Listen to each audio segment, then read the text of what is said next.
Ouais, je veux juste réagir par rapport à ce que tu viens de dire là. Ce qui se passe en fait, ce qui est bien marqué justement par ce que tu racontes, c'est cette peur de la technologie.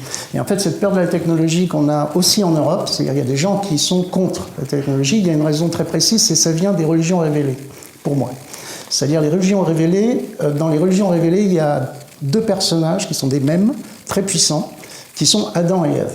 Et Adam et Ève, je ne sais pas si vous avez remarqué, ils ont une caractéristique, mais ils sont tout nus. Ils sont tout nus au paradis. Ça veut dire quoi? Ça veut dire que les vêtements, c'est de la technologie. Hein, c'est des objets qui sont des outils, qui sont fabriqués par l'humain. Alors ça, c'est une pensée cybernétique, parce que moi, je suis plus cyberpunk. Hein, moi, je me revendique d'être un cyberpunk grandeur réelle depuis 40 ans. Et donc, dans cette relation que tu décris, que vous avez plusieurs fois évoquée, justement, cette défiance vis-à-vis de la technologie, elle vient essentiellement des religions révélées, du fait que, en fait, quelque part, notre part divine, c'est-à-dire la part divine de l'humain, la part naturelle de l'humain, on a du naturalisme derrière, est tout nu. Il n'a pas de technologie, il n'a pas d'outils par-dessus. Donc moi, pour moi, je pense, d'un point de vue cyberpunk, que l'humain sans outils n'existe pas. Ce qui caractérise l'humain d'un point de vue cybernétique, c'est notre capacité cognitive à traiter de l'information à un très très haut niveau. Et de ce fait, l'humain, qui est faible, en fait, par rapport à des tas d'autres organismes, hein, au niveau moteur, un humain est beaucoup plus faible qu'un lion, qu'un tigre ou autre prédateur. Au niveau de la perception, l'humain n'a pas du tout les mêmes capacités, par exemple, qu'un dauphin, qui a carrément un sonar, mais nous compensons nos faiblesses pour assurer notre survie par du traitement de l'information et de la paranoïa poussée à 10 000. C'est-à-dire que nous anticipons par des stratégies, c'est pour ça que l'éducation des enfants est très très longue chez les humains. Nous les éduquons très longuement à développer des capacités à anticiper, à mettre en place et à s'inscrire dans des stratégies collectives complexes pour assurer notre survie. On a gagné, hein, comme tu le disais tout à l'heure, on a gagné. C'est-à-dire que l'organisme qui a le moins de problèmes de survie sur la planète, alors qu'on est obsédé par l'apocalypse, c'est l'humain. On est en train de recouvrir la planète, de combler la planète. On est devenu le plus grand danger de la planète parce que nous avons, et ça c'est un principe cyberpunk, parce que dans cyberpunk, il y a punk et cybernétique. Et la cybernétique, c'est le traitement de l'information. Et c'est par le traitement de l'information que nous traitons de l'information complexe et assurons notre survie. Or, dans les religions révélées, l'humain est une créature divine. Hein, c'est-à-dire c'est une entité qui est née de Dieu. Et à partir de ce moment-là, si nous greffons de la technologie, elle est perçue comme pouvant mettre en danger notre âme.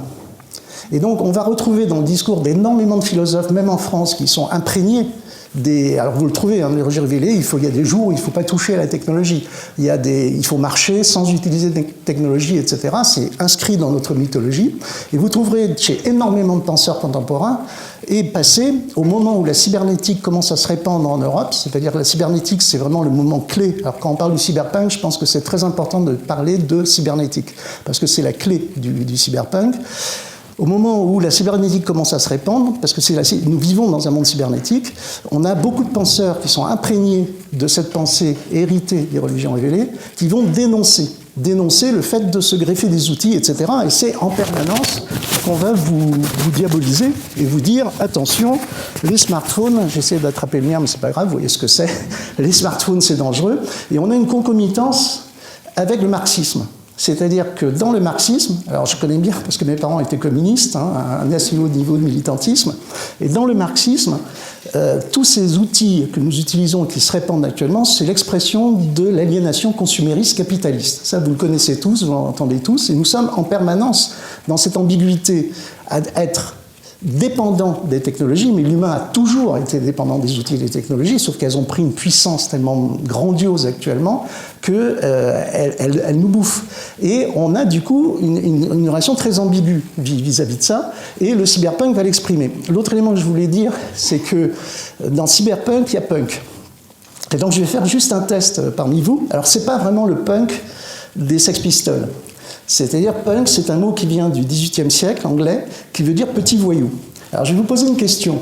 Qui, parmi vous, n'a pas, dans son ordinateur, un logiciel piraté, de la musique piratée, un film piraté?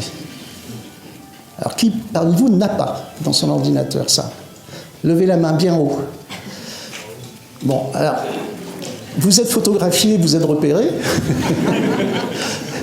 Donc, tous les autres, et c'est la majorité de la salle, vous êtes tous des cyberpunks. C'est-à-dire vous êtes tous des voyous cybernétiques.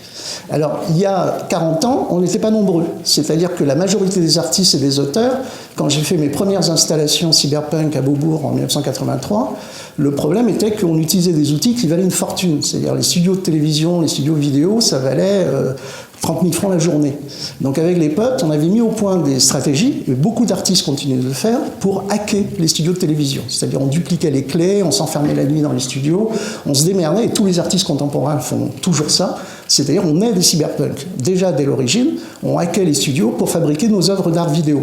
Mais tous les artistes sont des cyberpunks, hein, c'est des hackers, c'est-à-dire Léonard Vinci était un hacker, et Velázquez, si j'ai le temps je vous raconterai, mais Velázquez était un aristopunk hacker.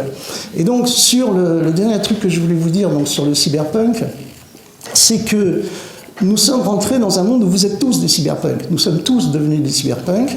Et le problème que vit le cyberpunk actuellement, c'est qu'effectivement, au niveau esthétique, il tourne en boucle sur des vieilles boucles un peu niaises, qui est le genre Duke Nukem super burné avec ses fusils et la super femme héroïne, femme guerrière qui se fight façon Major dans Ghost in the Shell. Donc ça, c'est une espèce de mème qui tourne en récurrence dans l'imaginaire cyberpunk et surtout dans les jeux vidéo. Mais le cyberpunk a continué d'évoluer, c'est-à-dire que ce qui est très important à comprendre, c'est que lorsque Gibson, et c'est surtout d'ailleurs Bruce Beck, c'est pas Gibson qui invente le mot cyberpunk, c'est un auteur qui s'appelle Bruce Beck, qui est un jeune musicien, et qui sort une nouvelle Amazing Story en 1982 qui s'appelle Cyberpunk, qui est excellente. C'est-à-dire, elle n'est pas traduite en français, mais il faut la lire. Elle est vraiment excellente. Et il faut penser que, en fait, on est dans la situation avec le cyberpunk comme si on disait que c'était Karel Capek qui avait inventé les robots. C'est-à-dire, c'est pas parce que Karel Capek invente le mot robot que les robots ont été inventés par Karel Capek. Et dans Cyberpunk, on est dans une situation très ambiguë où on a tendance à dire que c'est Gibson et toute la bande qui invente le cyberpunk. Le cyberpunk préexiste, et il préexiste même depuis 30 ans aux États-Unis. C'est-à-dire, en fait, ce sont les hippies techno qui ont fondé la Silicon Valley, qui étaient habités qui luttaient. Alors, nous vivons ce qu'ont vécu actuellement les hippies techno de la Silicon Valley il y a 30 ans, 40 ans, voire 50 ans, avec les menaces de guerre nucléaire, etc. Mettez-vous dans la tête des jeunes Américains dans les années 60, qui vivent dans un pays où il y a la guerre du Vietnam, où les mômes se font buter par les militaires parce qu'ils luttent contre la guerre du Vietnam, il y a les mouvements Peace and Love, il y a les revendications, les premières grandes revendications identitaires des Black Panthers et des Amérindiens. C'est un bordel général et l'informatique est en train de démarrer.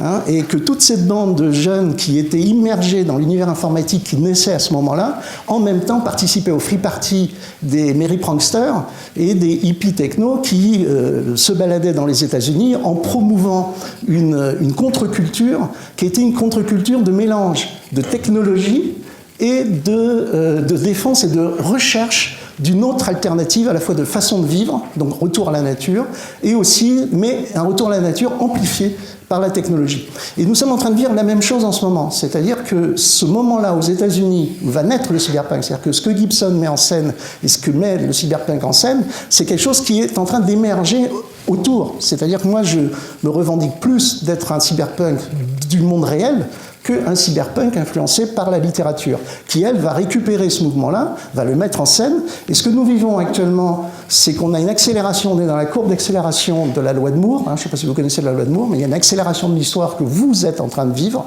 en ce moment, et qui est exponentielle, qui a commencé avec la cybernétique, et nous sommes dans la courbe ascendante, où il y a des changements de technologie, de choses qui vont à une vitesse prodigieuse, qui sont en train de transformer le monde. En gros, nous sommes en train de vivre la Renaissance, puissance 10 000. Et des parties de la population sont dans cette accélération-là actuellement, avec des nouveaux mouvements qui sont emblématiques de ce changement, qui sont... alors, le post-cyberpunk, c'est effectivement, tu l'as évoqué tout à l'heure, c'est le transhumanisme et la singularité. Il faut bien différencier les deux. Quand je les ai vus émerger, je me suis dit, ça, c'est le post-cyberpunk. Ce sont eux qui sont en train de véhiculer une nouvelle mythologie qui est en train d'émerger. Et c'est le dernier événement fabuleux. Alors, je voulais vous le raconter aussi, et je vais terminer là. Il s'est passé un événement pour le monde de la science-fiction extrêmement extraordinaire, qui est passé totalement inaperçu, il y a un an. Il y a un an, Christie's a vendu 60 millions de dollars en NFT une œuvre d'un auteur de science-fiction. Moi, je suis dans le milieu des arts plastiques et des graphistes. La science-fiction est bannie du milieu des arts plastiques depuis la fin de la Seconde Guerre mondiale, pour des tas de raisons qui seraient un peu longues à expliquer. Et nous faisons nos œuvres. D'ailleurs, il y a l'expo en ce moment que tu as citée, qui est excellente. Et nous, la science-fiction, c'est du coup, parce que la science-fiction passe par la figuration réaliste, d'autres canaux de diffusion qui sont massifs, hein, qui sont le cinéma, le jeu vidéo, la bande dessinée. Là, il y a un an, et donc c'est un événement cyberpunk, mais de puissance 10, parce qu'il faut savoir que les NFT sont issus des crypto-monnaies, et les crypto-monnaies, c'est du cyberpunk en grandeur réelle, ou des libertariens, et associés les anarcho-capitalistes, plus des anarchistes d'extrême gauche aussi, se sont arrangés pour inventer les crypto-monnaies, pour contourner le pouvoir des banques centrales. Hein, l'argent s'est transformé en entité vivante, poursuit sa mutation d'entité vivante. Et les NFT sont issus des crypto-monnaies. Et donc, il y a un an, Beeple, que je suis depuis des années, hein, qui est un auteur de science-fiction, qui fait des images de science-fiction un peu avec les mêmes logiciels que moi, qui sont cinéma 4D, Beeple a vendu 60 millions de dollars, un ensemble d'œuvres de science-fiction chez Christie's. Christie's qui est le sommet de la spéculation capitaliste des arts plastiques. Donc la science-fiction vient de rentrer, l'imaginaire de la science-fiction, l'esthétique de la science-fiction vient de rentrer dans le monde officiel de l'art, si je puis dire, par la grande porte en plus. Et le dernier truc, c'est quoi ? C'est qu'en fait, nous vivons dans un monde là actuellement où les plus grands cyberpunks, ce sont les services secrets, ce sont les industriels, c'est Volkswagen qui pirate son propre moteur, et c'est l'ensemble du système, par exemple les multimillionnaires, voilà, le plus grand.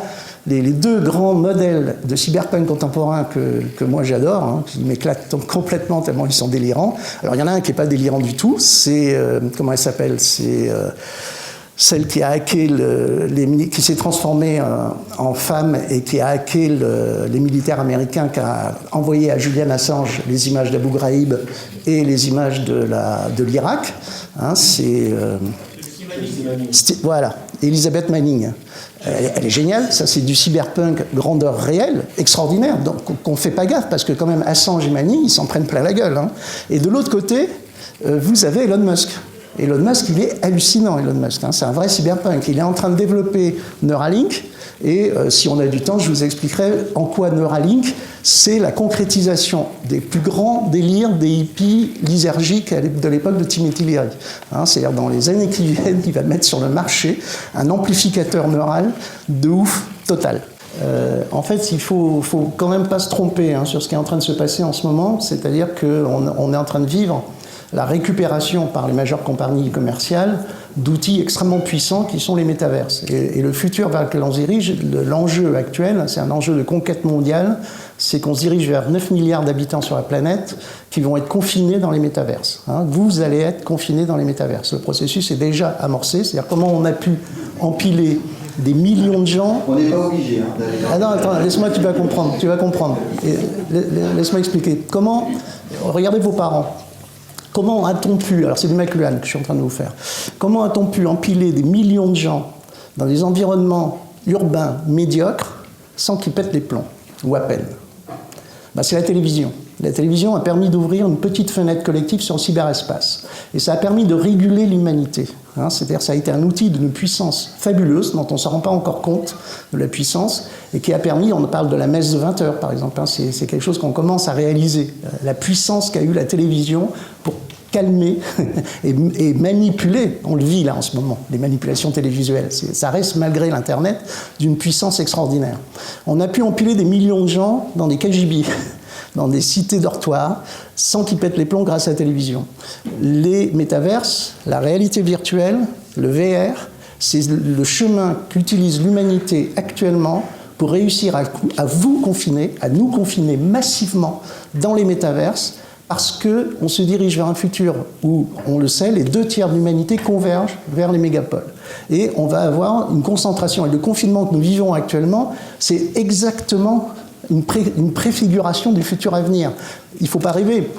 Les petites maisons écologiques dans la prairie à la campagne, c'est bientôt fini. C'est-à-dire qu'il n'y a que les nantis qui vont pouvoir se les offrir. Et déjà actuellement, là je suis en train de rechercher une maison en Bretagne, il y a des tas de lois qui empêchent que vous vous installiez sur des terrains agricoles ou proches agricoles. Ça, c'est tout préservé. On se dirige vers un futur où on va empêcher les humains de circuler. Comment les humains vont réussir à survivre sans péter les plombs dans les mégapoles cyberpunk, littéralement, hein, c'est ce que décrit le cyberpunk, à venir? Eh bien, c'est grâce au cyberespace. Pour l'instant, il n'est pas très au point, hein, mais c'est le cyberespace des métaverses. Et il ne faut pas se tromper. C'est-à-dire Zuckerberg, on sait déjà depuis très longtemps qu'il veut fabriquer un cyberespace en VR. On sait déjà depuis très longtemps, tous ceux qui connaissent et qui s'immergent dans les métaverses connaissent le processus et ils savent très bien qu'il a un problème pathologique, mais pas que lui. L'ensemble des grandes majeures compagnies ont un problème pathologique avec la sexualité.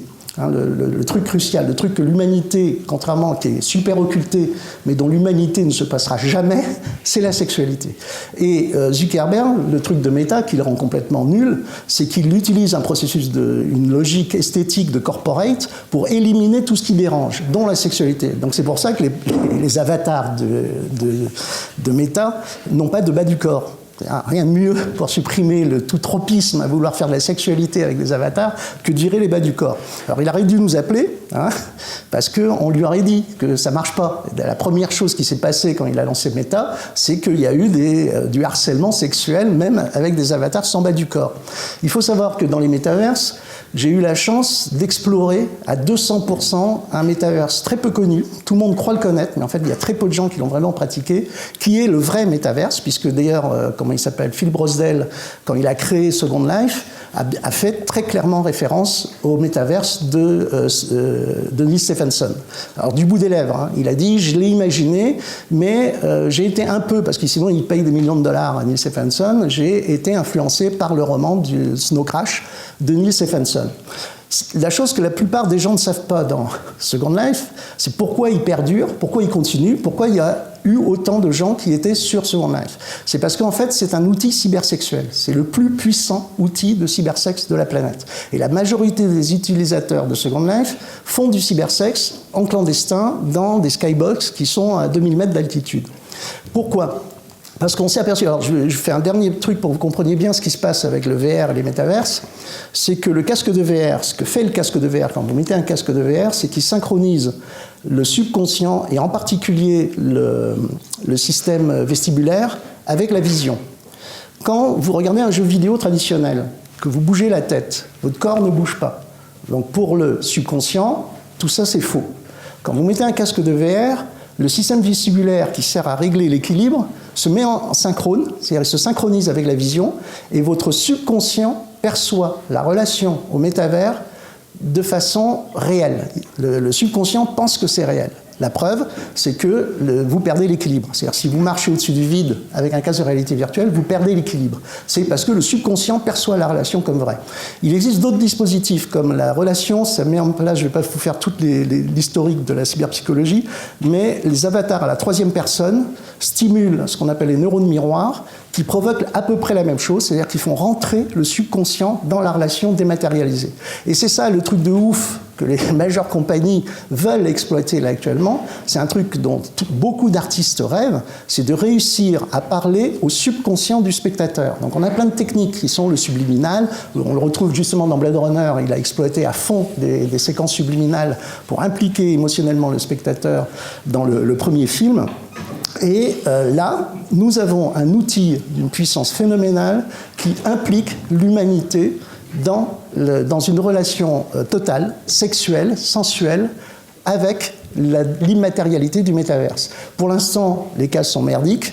On peut espérer que dans les années qui viennent, ils seront beaucoup plus faciles. Et donc là, on est en train d'ouvrir, il ne faut pas se tromper, on est en train d'ouvrir une porte gigantesque sur le cyberespace. Et c'est pour ça que toutes les majeures compagnies veulent qui contrôlera le cyberespace et les métaverses dans les années à venir contrôle le monde.